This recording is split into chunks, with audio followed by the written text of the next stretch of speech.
হরতাল হরতাল আমাদের দাবি মানতে হবে। আসসালামু আলাইকুম গাইস, আপনারা দেখতে পাচ্ছেন রাস্তা ঘিরে অবরোধ দিয়ে বসে আছে।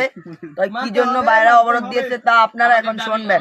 মানতে হবে মানতে হবে। আমাদের দাবি ভাই আপনারা থামেন। আমি এনটিভি থেকে এসেছি, আর কি জন্য দাবি করেন তা আপনারা বলেন। তো ভাই আপনার কি লিখে আইছেন তো আমরা ভালো করে জানাই, বিশ্ববাসী দেখতে পারবো, ঠিক আছে ভাই। আমাদের একটা হলো দাবি, আমরা রোড ঘিরে বসেছি, আমাদের দুঃখ ভরা মন আক্রান্ত, ঠিক আছে ভাই। আমাদের মনে অনেক দুঃখ বেদনা, আমাদের ফ্যামিলি থেকে আমাদেরকে বিয়ে দিতেছে না, ঠিক আছে ভাই। অনেক বিয়ার বয়স হয়ে গেছে গা, কিন্তু ভাই ফ্যামিলি থেকে বিয়ে দিতেছে না। ওখানে আমাদের একটা আকুল আবেদন ও মন্তব্য এটাই হলো যে আমাদের যত তাড়াতাড়ি বিয়ে দিব তত তাড়াতাড়ি ভাই নতুন ঘরে একটা বউ আইবো, বউ আইলে সুন্দর মতো চলতে পারবো ভাই। মানতে হবে আমাদের দাবি মানতে হবে। জয় বাংলা জিতবে বাংলা।